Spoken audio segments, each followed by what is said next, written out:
one of his remarks was, "I'm just preparing my impromptu remarks." What does that mean? That's kind of ironic what he's saying. Can you actually prepare for impromptu remarks? Well, today I'm going to be talking about 5 tips to conquering your impromptu speeches. There is a way that you'll be able to be prepared and ready for your impromptu speeches. Okay, so there are 5 tips, and the first tip is to create your personalized toolbox. And I happen to bring a toolbox because in this toolbox, I want all of you to have what's called your personal narratives. Your personal narrative. And what are your personal narratives? Well, wait a minute, my life isn't that interesting. I don't have that many interesting stories. But you do. You all have very interesting stories that have occurred in your life. And they're interesting because they've only happened to you and only you. So they'll be interesting to other people. You could also put inside your special toolbox another personal narrative, which is perhaps maybe any hobbies that you might have or any activities and sports that you like. Okay? So in this personal narrative box, you're going to put all of your experiences. And think about this. And what I want you guys to do is do an exercise. When you're going through your day, I want you to write down maybe any personal experience that meant something to you. And usually there's some kind of genres, universal genres, like a moment in your life where you felt pain, a moment in your life where you were excited, or you felt redemption, okay, like the Conde de Montecristo, you felt redemption. The first time you fell in love. All of these experiences, all of these things are your own personal stories. And I want you to have your toolbox inside your brain ready to go. So what you're going to do is you're going to take a piece of paper and you're going to write down one sentence, only one sentence, of a situation that follows any of these genres. Okay? And that's what you're going to know and be ready for, that you're going to use, and you're going to dig deep inside your brain when you're going to go and give your speech, and use one of those moments as your answers to your impromptu speeches. Okay. Number 2, give yourself time. Okay, people are afraid of silence. People are afraid of pauses. They're always like, oh my God, if I stand up here and I don't say anything, I'm gonna look like I don't know anything, right? So one of the tips is that to save time, you can repeat the question. So if somebody asks you a question, for example, I'm going to dig into here and I'm going to look at my impromptu question. It says, do you ask enough questions or do you settle for what you know? Now I have to come up here and talk about that for 2 minutes. So I'm going to repeat the question. This is giving me time in my brain to figure out the answer. Do you ask enough questions or do you settle to what you know? So I repeated the question. This gave me an extra couple of seconds to be ready to answer. And one of the things about being silent is what I call the matrix test. And I'm going to need a volunteer, and I think the timer of the day today, which is Jesus, is going to put on your phone the timer, okay? I want a timer on there that it'll beep after 7 seconds, or actually maybe Pilar, because he's already timing my speech. Yeah. Okay, so Pilar, a timer where it's going to go beep, beep, beep, beep after 7 seconds, okay? Mm-hmm. And what I'm going to do is I'm going to do the matrix test. And the matrix test consists of, everybody saw the movie The Matrix, right? Yeah. Okay. So when Keanu Reeves, or Neo, was in the world of The Matrix, time moved differently.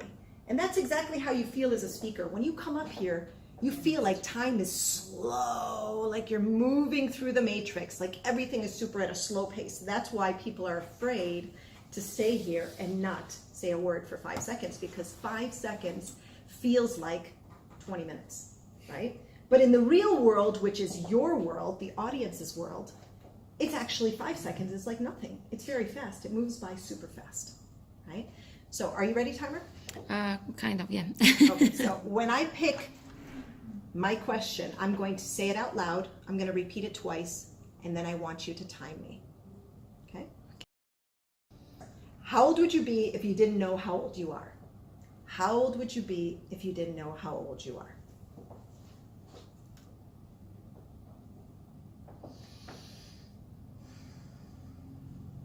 Beep.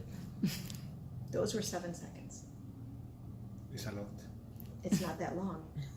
It's not that long. It's long for me because I'm in the matrix and I'm feeling that everything's going so slow. Those 7 seconds for me were like 25 seconds, right? But for you, it wasn't that long. What happens when you stand in silence? First of all, you look more dignified. You look kind of cool. Like you're like, ooh, this person's going to say something really exciting. And second of all, everybody has their eyes on you, right? You get everybody's attention. All of a sudden, if people are talking in the audience, and you're in silence, all of a sudden people stop talking and you get their attention. Adolf Hitler did that. He did that when he would give a speech. People would be talking in the audience and he would just stand there in silence. And before you knew it, you could hear crickets in a large room of over 5,000 people. Everybody in silence because of his silence. Okay? So that's how you gain power. So it's important to use that silence. If you don't know the answer to the question, give yourself those 7 seconds to think about it in your brain, and it'll be very helpful. Okay, tip number 3, segmentation. We need to segment our ideas, our stories. Okay, we need to break down our ideas into 2 parts. 2 parts. So we have the past and the present. So for example, that question that was, how old would you be if you didn't know how old you are? How am I going to answer that? Oh my gosh, well, let me segment it in my mind. Let me segment it in my brain. Let me break it down to 2 parts. I'm going to think about male, female perspective, right? And I could answer it with that. I could say, well, for example, my father always felt that he was younger than he really was. He lived up until 93 years old, but he acted as if he were 30, right? And now when I look in the mirror, I feel like I'm 21, right? So again, I broke it down, I answered the question, and I broke it down into 2 different parts, okay? And then you can go back from one part to the next part, and back and forth. And then before you know it, your 2 minutes are up and you answer the question, phenomenal, right? You could break it down into many ways, cultural. I could talk about cultural differences. I could say, well, in the US, people tend to act younger than they really are, okay? Maybe it's because of movies and television, but in Spain, I noticed that people sometimes act older than they are because of the ways and the culture and the age of, the history and European, whatever, okay? So you could break it down into any categories that you want. For you, maybe you like sports. So you could talk about football and you could talk about tennis and somehow relates to age, okay? So break it down into segmentation, and that's how you're going to be able to answer these questions quickly and effectively. And number 4, determine what the underlying question is. What are they really asking? Okay, you may come up here and they may ask you an impromptu question and they may say, Jesus, tell me about your worst day on the golf course. And now Jesus says, oh my God, I don't even play golf. Like, I hate golf. I've never liked golf. I mean, how am I going to answer this question? Well, what are they really asking? Are they asking you about playing golf? The question, the underlying part of that question is your worst day, a moment in your life where you felt sadness or you felt deception, right? So you can say, you know what? I don't really play golf, so I don't know how the worst day on the golf field would be. But for me, my worst day was when and then go into your story, okay? So figure out what the real question is. The question about here, how old are you and how old do you really think? It could be a question about what? About age, about aging, about going through changes in your life, right? Not about how old are you when you look in the mirror or whatever. You can take it into a funny route, but think about what they're really asking. They're asking you about maybe a moment in your life that you felt that you're changing, okay? Going through a midlife crisis right now, right? Okay. And our last and final tip of the day, which I know you wish that there were so many more tips because you're really enjoying this right now, is never let the truth get in the way of a good story, right? Carlos said last week, your colleague, he said, guys, don't worry about the table topics. You could always lie, right? That's true, but that's not always true, okay? You need to use what Alba said was little white lies. You don't want to deceive your audience because once you betray the trust of your audience, you're never going to be able to get it back. You're going to come up here, you're going to look like a fool and a liar every single time you speak. So you want to make sure that the core of the story is true. You don't want to talk about Well, I want to tell you about the time that I quit smoking. I've never smoked a cigarette in my life, so why am I going to lie and say that I quit smoking just because it sounds like an interesting story, right? So you want to maybe lie about certain aspects about your story. So for example, if you had a revelation in your life, you had a moment where it was clarity and you were like, this was the moment where I decided I wanted to be an engineer, right? Maybe that happened to you and you were in Mercadona.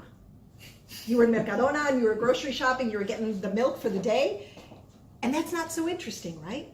So you can kind of lie in that little aspect, and you can say, I was sitting in the beach in Ibiza, and I was there looking at the waves crashing against the sea, and just this idea came to me as the sun shined on my face.